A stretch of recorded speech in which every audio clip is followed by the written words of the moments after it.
প্রিয় শিক্ষার্থীরা, কেমন আছো তোমরা? ক্লাসিক্যাল মেকানিক্স কি তোমাদের কাছে কঠিন লাগছে নাকি সহজ লাগছে? আমি আশা করব যেভাবে আমি তোমাদের বুঝিয়ে দিচ্ছি তোমাদের সহজ লাগছে। তো আজকে আমরা খুবই ইম্পর্টেন্ট এবং ক্লাসিক্যাল মেকানিক্সের হার্ট বলা যায় যে এই ডিএলেমবার্টের নীতি থেকে ল্যাগ্রাঞ্জের নীতিটা প্রতিপাদন করব। তো নীতি বলি আর সূত্র বলি একই সমর্থক শব্দে ব্যবহৃত হবে, নীতি বললেও যা, সূত্র বললেও তা। তো এই ল্যাগ্রাঞ্জের নীতিটা খুবই ইম্পর্টেন্ট, এটার অনেকগুলো প্রয়োগ আছে। তো আমরা নিউটনের দ্বিতীয় সূত্র থেকে ডিএলেমবার্টের নীতি প্রমাণ করছিলাম। এবার আমরা সেই ডিএলেমবার্টের নীতি থেকে আবার ল্যাগ্রাঞ্জের নীতিতে যাচ্ছি। তো ক্লাসিক্যাল মেকানিক্সের আরো একটা বড় সুবিধা হচ্ছে আন্তঃরূপান্তর করা যায়। এই ডিএলেমবার্ট থেকে হ্যামিল্টন, হ্যামিল্টন থেকে ডিএলেমবার্ট, ল্যাগ্রাঞ্জ থেকে হ্যামিল্টন, মানে সবার সূত্র থেকে সবার সূত্রতে যাওয়া যায়, অর্থাৎ একে অপরের সাথে সামঞ্জস্যপূর্ণ।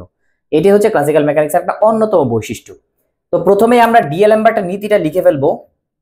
ডিএলেমবার্টের নীতিটা এরকম ছিল না, দেখো তো, summation of I F I, ঠিক আছে, মাইনাস পিআই ডট এবং এটা যদি দেই ডেল্টা আর আই, ঠিক আছে। এইটা ছিল আমার ডিএলেমবার্টের নীতি, ইজ ইকুয়াল টু ছিল আমার 0। এখন এই যে জিনিসটা লিখলাম, আমি সবসময় তোমাদেরকে বলি প্রথমে ইকুয়েশন লিখবো, তারপর তার বাংলা লিখবো। এখন এর বাংলাটা লিখে দিই যে আইতম কণার উপর, হ্যাঁ, আইতম কণার উপর এফআই বল প্রযুক্ত করলে আইতম কণার উপর এফআই বল প্রযুক্ত করলে পিআই ডট ভরবেগের পরিবর্তন হয়। জাস্ট এগুলোর পরিচয় দিচ্ছি, আর কিছু না। পিআই ডট ভরবেগের পরিবর্তন, হ্যাঁ, ভরবেগের পরিবর্তন হয়। এখন অলিক সরণ, এই ডেল আর আই অলিক সরণ, অপ্রকৃত সরণ আমরা জানি। এখন অলিক সরণ, হ্যাঁ, অলিক সরণ হচ্ছে ডেল্টা আর আই, ওকে, হলে ডিএলেমবার্টের নীতি থেকে পাই। ডিএলেমবার্টের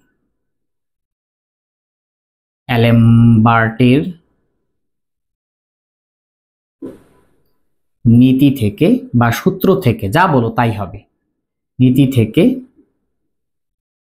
পাই। কি পাই? এইটা পাই যে summation of I F I minus pi dot into del R I is equal to 0।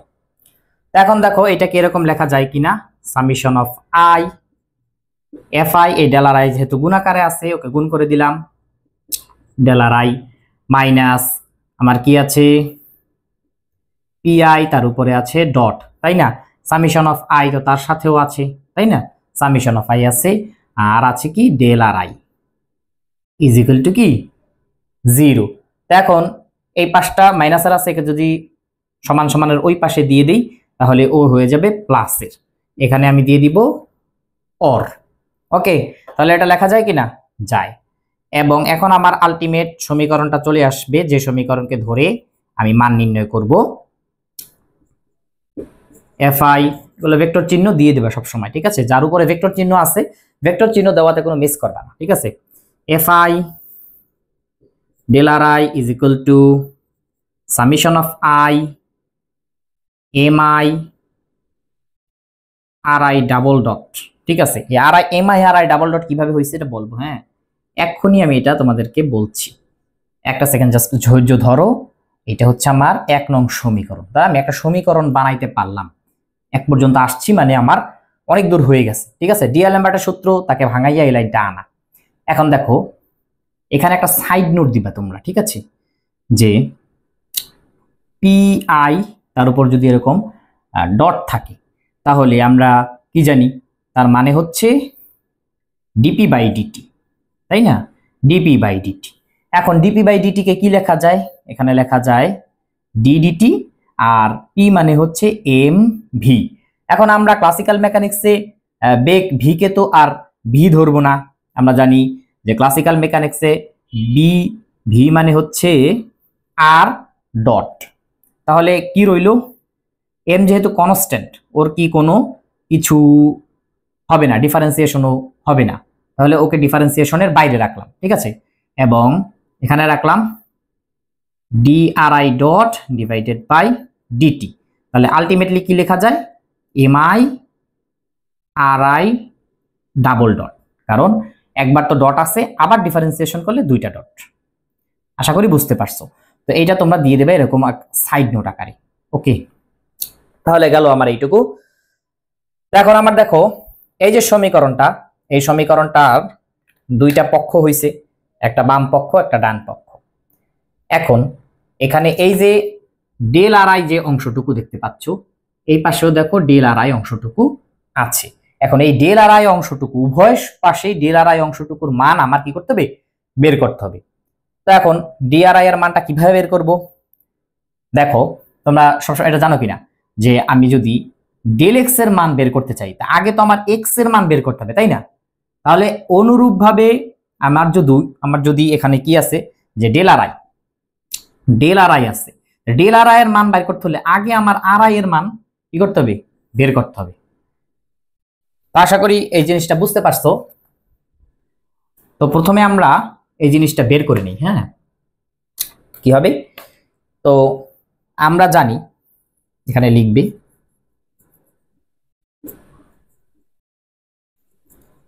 আমরা জানি কি জানি যে R I is equal to R I Q J এবং টি।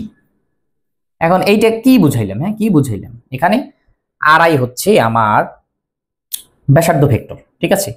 এখন ব্যাসার্ধ ভেক্টর আরটা হচ্ছে আমার যে স্থানাঙ্ক এক্স এবং টি এর একটা ফাংশন বা অপেক্ষক, বুঝতে পারছো? তো এখন এক্স হচ্ছে আমার স্থানাঙ্ক, কিন্তু ক্লাসিক্যাল মেকানিক্সে আমি স্থানাঙ্ককে এক্স দিয়ে নয়, এখানে নেব আমি সার্বজনীন স্থানাঙ্ক, এবং সার্বজনীন স্থানাঙ্ককে কিউ জে দ্বারা প্রকাশ করা হয়। তাহলে কিউ জের নাম কি, সার্বজনীন স্থানাঙ্ক। ওকে, এখানে কিউ যেটা কি মিন করতেছে, এখানে যে কিউ যেটা নিছি এটা হচ্ছে আমার সার্বজনীন স্থানাঙ্ক। তো এখন আমি যেহেতু আর পেয়ে গেছি, তাহলে আমি ডেল আর ও নির্ণয় করতে পারবো। এর মানে হচ্ছে ডিফারেন্সিয়েশন। এখন তোমরা চেইন রুল পড়ছো কিনা একটু মনে করে দেখো তো। চেইন রুল, দুই বা তিন চলকের, দুই অথবা তিন চলকের চেইন রুল। ওকে, সেই চেইন রুলটার মধ্যে কি ছিল, যে মনে করো একটা ফাংশন অফ এক্স ওয়াই, এটা একটা দুই চলকের চেইন রুলের জন্য আমি দেখাচ্ছি। তাহলে আমি যদি একে ডেল্টা এফ বাইর করতে চাই, তাহলে আমার এরকম হবে যে del F by del X delta X plus আবার del F by del Y delta Y. বুঝতে পারছো? এইটা হচ্ছে আমার দুই চলকের তিন চলকের চেইন রুলের সূত্র। তাহলে এখন এটাকে যদি সমীকরণটাকে যদি লিখি কিরকম হবে তো সেটা বললাম। চেইন রুলের মাধ্যমে হবে হচ্ছে আমার del R I divided by del Q J, তাই না? এখন এখানে যেহেতু এটা জে আছে, তাই এর আগে একটা সামিশন অফ জে নেওয়া লাগবে আমার, তাই না? সামিশন অফ জে নিয়ে নিলাম, ঠিক আছে। এবং এই পাশে ডেল্টা কিউ জে প্লাস এপাশে আবার টি এর সাপেক্ষে, তাহলে del R I divided by del T এবং প্লাস ডেল্টা টি। এখন আমরা হলো জানি যে delta T is equal to zero. কেন জিরো? কারণ টি এর সাপেক্ষে এখানে কোনো পরিবর্তনকে আমরা গণ্য করছি না, এই কারণে delta T is equal to zero. তাহলে এই জিরো এটা গুণাকারে থাকলে এই পার্টটুকু পুরোটা জিরো হয়ে যায়, তাহলে এটা লেখা লাগে না। তো এটা লেখা না লাগলেই এটাই হয়ে যায় আমার আলটিমেট সমীকরণ। তো একে আমি দিয়ে দিলাম আমার 3 নং সমীকরণ, ঠিক আছে। এখন আরেকটু কাজ করতে হবে, এই যে আমার 2 নং সমীকরণ, তাই না? এই 2 নং সমীকরণকে আমার আরেকটু কাজ করে রাখতে হবে আগে থেকেই। সেটা হচ্ছে এই 2 নং সমীকরণকে আবার আমার টি এর সাপেক্ষে ডিফারেন্সিয়েশন করতে হবে। তো এখানে একটু লিখে নেই, 2 কে টি এর সাপেক্ষে অন্তরীকরণ। হ্যাঁ, যদি ডিফারেন্সিয়েশনটা করি তাহলে এরকম হবে যে ডিআরআই ডিভাইডেড বাই হচ্ছে আমার DT is equal to del R I by del QJ এবং D QJ divided by DT এবং প্লাস হবে del R I divided by হচ্ছে আমার কি আছে এখানে টি এর ফাংশন, তাই না? তাহলে del R I by del T এবং ডিটি বাই ডিটি। বুঝতে পারছো দুই চলকের চেইন রুল থেকে। আচ্ছা, তো এখানে দেখো ডিটি বাই ডিটি তো 1, তাই এতটুকু আর পরের লাইনে লেখা লাগলো না। পরের লাইনে এখানে রইল del R I divided by del T. আর এই পাশে দেখো এই যে ডিডিটি অফ কিউজে, তার মানে কি একবার ডিফারেন্সিয়েশন, তাহলে এটাকে লেখা যায় কিউজে এর উপর একটা ডট। আর এটা যা ছিল তাই, del R I divided by del QJ. আর এই পাশে কি ছিল অর আকারে দিয়ে দিলাম, এইটাকে লেখা যায় কি এরকম আর আই ডট। এইবার আবার এই সমীকরণটাকে আবার এই যে কিউ ডট জে এর সাপেক্ষে ডিফারেন্সিয়েশন করতে হবে।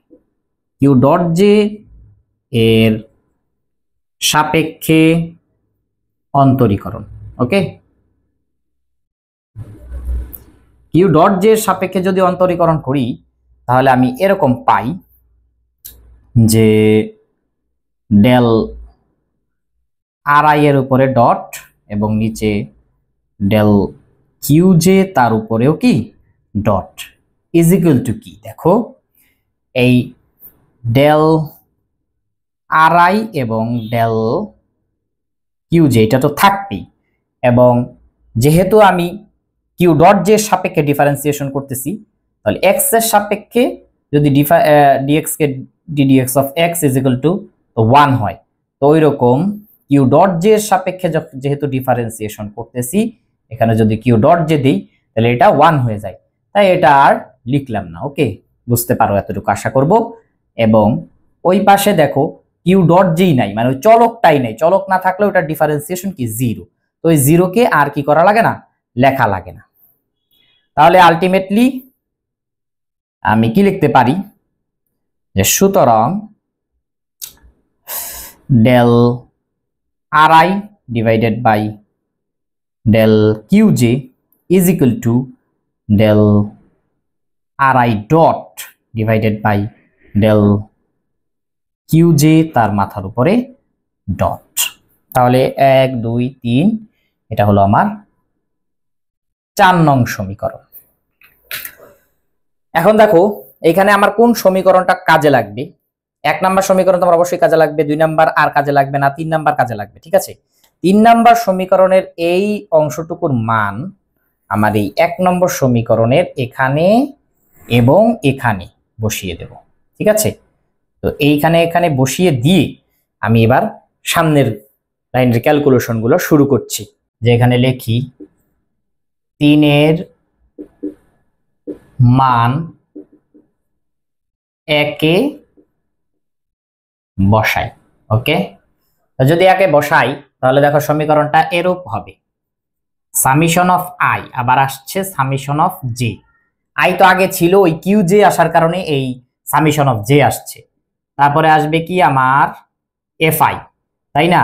তারপরে আসবে আমার del R I by del Q J delta Q J, তাই না? ইজ ইকুয়াল টু আমার আবার summation of I summation of J দুইটাই আসবে, এবং এই পাশে থাকবে আমার এম আই এবং আর আই ডাবল ডট।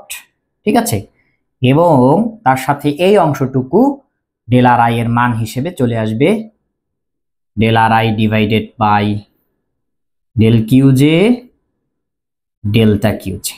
ওকে, এখন দেখো এই দুই জায়গায় এই ডেল্টা কিউ জে এবং ডেল্টা কিউ জে আছে, তাহলে উভয় পক্ষ থেকে আমি ডেল্টা কিউ জে বাদ দিয়ে দিলাম। তাহলে summation of I summation of J F I del R I divided by del Q J is equal to summation of I summation of J M I R I double dot del R I divided by del Q J. Okay, এখন দেখো এইখানে দুইটা পক্ষ পাইছি, এই দুইটা পক্ষ নিয়ে আমার এখন কাজ করতে হবে। এটা হচ্ছে আমার 5 নং সমীকরণ। আমরা কিন্তু একেবারে শেষের দিকে চলে আসতেছি। হ্যাঁ, এখান থেকে কিন্তু মূল গুরুত্বপূর্ণ বিষয়গুলো ঢুকবে, এর মধ্যে কিছু বেসিক জিনিসপত্র ঢুকবে এবং যেগুলো তোমরা বোঝো না বলে প্রায় অভিযোগ করে থাকো সেগুলো এখন ঢুকবে। তো বি সিরিয়াস, খাতা কলম ভালো করে ধরে ফেলো। হ্যাঁ, আচ্ছা, এতটুকু রইল। এখন দেখো এখানে আমরা একটা জিনিস জানি, এখন তুমি যদি না জানো তাহলে লিখতে হবে আমরা জানি, কারণ সার্বিক বল বলে একটা কথা আছে। ওকে, সার্বিক বলকে এরকম কিউ জে দ্বারা প্রকাশ করা হয়। ওকে, এবং এর আগে একটা সামেশন অফ জে দিতে হবে। Okay, summation of J Q J. এই সার্বিক বলের মানটা হচ্ছে তোমার summation of J F I এবং del R I divided by del Q J. এখন এটা কোত্থেকে পাইছি? ওই যে দেখবা কিছু সংজ্ঞা আছে, সার্বিক স্থানাঙ্ক, সার্বিক বল, সার্বিক ভরবেগ, ওই সংজ্ঞা থেকে এটা পাইছি। এটা হচ্ছে তার সংজ্ঞা, সার্বিক বলের এটা সংজ্ঞা। তাহলে দেখো এই যে এতটুকু আর এই এতটুকু, এটা কি সেম? তাহলে এটাকে আমি মনে করো যে 6 নাম্বার সমীকরণ দিয়ে দিলাম। তাহলে এইটুকুর পরিবর্তে কিন্তু আমি কিউ জে লিখতে পারবো। এখন এইটুকু তো পেয়ে গেলাম, এইবার আমাকে আবার এইটুকু নিয়ে কাজ করতে হবে না? এইটার মানটা বসাই ফেললাম, এখন ওইটার মানটা বাকি রয়েছে না, ওইটার মানটা বসাই ফেললেই তো হয়ে যাবে। তো খুব সিম্পল, তো ওইটার মান নিয়ে কাজ করা শুরু করে দিই। এখন দেখো একটা জিনিস এতটুকু মনে রাখবা যে এম হচ্ছে একটা কনস্ট্যান্ট, ওকে নিয়ে কাজ না করলেও চলবে। এম কে বাদ দিয়ে বাকি যারা আছে তাদেরকে নেই, পরে এম কে ডাক দিয়ে নিয়ে আসবো, কারণ এম তো কনস্ট্যান্ট, ওর তো কোনো পরিবর্তন নাই। ও ক্লাসিক্যাল মেকানিক্সে কি এম অর্থাৎ ভরের কোনো পরিবর্তন নাই, ভর হচ্ছে পরম, এটাকে মাইনা নিয়ে যে মেকানিক্স, সে মেকানিক্সের নাম হচ্ছে ক্লাসিক্যাল মেকানিক্স। তো এম এতটুকু মনে রাখবা যে এই 5 নাম্বার সমীকরণে আসার পর এই বাম পক্ষের মানটা হয়ে যাবে সার্বিক বল, আর ডাইন পক্ষের মানটা নিয়ে কাজ করতে হবে। সেই কাজের মধ্যে আবার এম কে বাদ দিয়ে রাখতে হবে। কেন এম কে বাদ দিয়ে রাখতে হবে? প্রথমত এম হচ্ছে কনস্ট্যান্ট, তাই ওকে নিয়ে কাজ করব, ওকে পরে আনবো। কনস্ট্যান্টের তো কোনো ডিফারেন্সিয়েশন হয় না। ঠিক আছে, তো কাজ শুরু করে দেই। এবং লিখলে এই যে আর আই এর উপরে কি আছে? ডাবল ডট, এবং আছে del R I by del Q J. Okay, তো এইটা সমান সমান দেখো তো এরকম লেখা যায় না যে ডিডিটি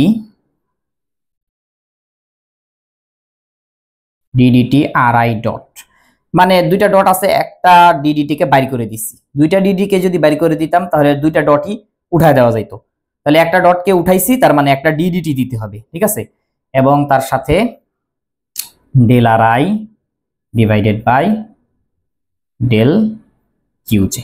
ঠিক আছে, তো এইখানে আসলাম, আসার পরে এইটাকে একটা বক্স করে রাখি। হ্যাঁ, এই মানটা আমার আবার একটু পরে কাজে লাগবে। এইটাকে আমি দেই 7 নাম্বার সমীকরণ। এখন 7 নাম্বার সমীকরণের এই ডাইন পক্ষকে নিয়ে যদি আর একটু কাজকর্ম করি, সামনের দিকে এগোই, তাহলে অনেক সুন্দর সুন্দর জিনিসপত্র পাবো। তো আমি রাখলাম DDT R I dot del R I divided by del Q J.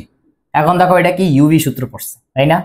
এইটাকে ধরলাম ইউ, এটাকে ধরলাম ভি, তাহলে DDT UV is equal to U কে রাখতে হবে DV by DT plus V কে রাখতে হবে, তারপরে ডিইউ বাই ডিটি, তাই না?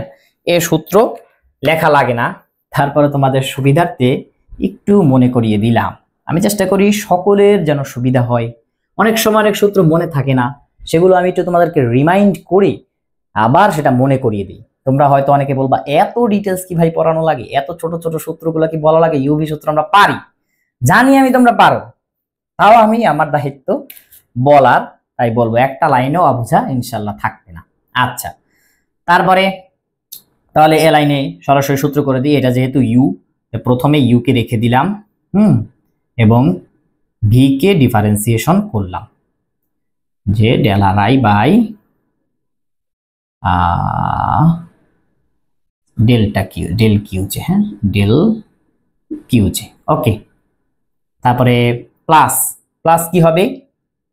প্লাস হবে হচ্ছে আমার এর পরের লাইনে এই del R I divided by del Q যে বাহিরে থাকবে ডিফারেন্সিয়েশনের, এবং ডিডিটি অফ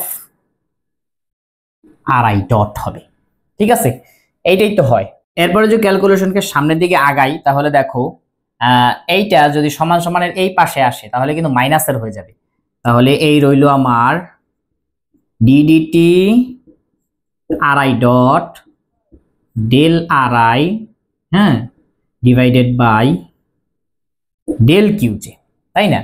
এবং এইটা কি ছিল প্লাসের, তাহলে এটা এবার সমান সমানের এই পাশে আসলো এবং হয়ে গেল মাইনাস। তাহলে আর আই ডট, এখানে একটা আই দিয়ে দেবা, এবং DDT del R I divided by del QJ সমান সমান কি হবে? সমান সমান হবে এইটা, যে del R I divided by del QJ DDT R I dot. বুঝতেছো তো? খাতায় তুলতে থাকো, তাহলে বুঝে যাবে। আমি যা বলছি তা তো বুঝবেই, খাতায় তুলে আরেকবার পিছনের দিকে মনোযোগ দিলে সব বুঝে যাবে। এখন দেখো, এই যে সমান সমানের ওই পাশের রাশিটা, এটা কি এই রাশিটার মতো না?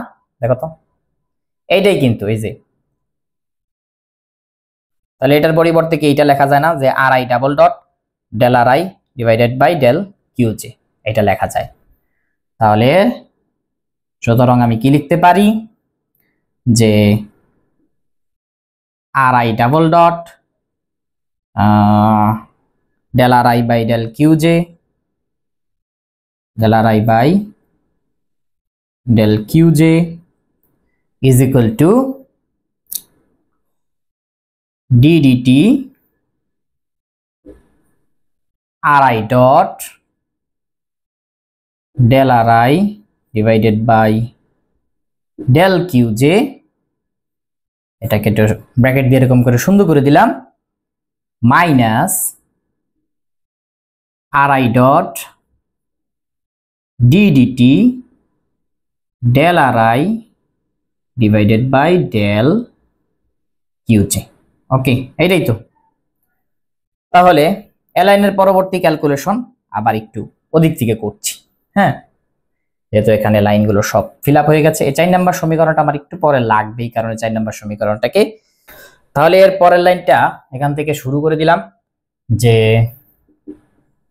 আর I double dot is equal to হচ্ছে আমার, sorry, R I double dot into del R I divided by del QJ is equal to হচ্ছে আমার ডিডিটি, ডিডিটি রইল, এবং এই সূত্রটা এখন অ্যাপ্লাই করে দিব আর আই এর উপরে ডট, এবং delta R I dot divided by del QJ, তার উপরও কি একটা ডট, কারণ এখানে আমি পাইছিলাম del R I by del QJ সমান সমান del R I dot by del QJ dot, সেটাই আমি এখানে কি করলাম, অ্যাপ্লাই করে দিলাম। এটাকে একটা ব্র্যাকেট দিয়ে আমি মনে করো আটকাই দিলাম, মাইনাস ওই যে আমার আর আই ডট তো ছিলই, তাই না, এবং কি ছিল, এরকম ডিডিটি ছিল, এই ডিডিটিকে যদি আমি বাদ দিয়ে দিতে চাই তাহলে আর আই এর উপরে একটা ডট দিতে পারি, তাই না, ডিডিটিকে আমি বাদ দিয়ে দিলাম এবং আর আই এর উপরে ডটটা নিয়ে আসলাম ডিভাইডেড বাই ডেল কিউজি। ওকে, আশা করি বুঝতে পারছো।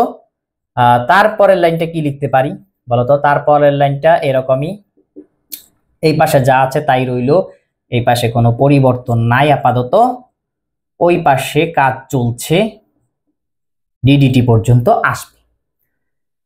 এখন দেখো এখান থেকে del by del Q J dot কে আমি কি করলাম, কমন নিয়ে ফেললাম। যদি কমন নিয়ে ফেলি এখানে মনে করো থার্ড ব্র্যাকেটই, হ্যাঁ কমন বলতে এটা আর কি ব্যাক ক্যালকুলেশন, ঠিক আছে, এটা আমি বুঝিয়ে দিচ্ছি, লাইনটা লিখে নিই। এখানে লেখা যায় হাফ অফ তোমার আরআই যে ডট স্কোয়ার, আরআই ডট মানে কি ভি, আরআই ডট মানে কি ভি, অর্থাৎ হাফ অফ ভি স্কোয়ার, ঠিক আছে। তো এইটা কেন লেখা যায় দেখো, এইটা এই কারণে লেখা যায় যে এই যে কিউ ডট যে সাপেক্ষে যদি আমি হাফ অফ আরআই স্কোয়ারকে ডিফারেন্সিয়েশন করি তাহলে এই লাইনটাই কি আবার ব্যাক আসে, সেটা প্রমাণটা আমি তোমাদের করে দেখাই দিই, কথায় নয় কাজে পরিচয়।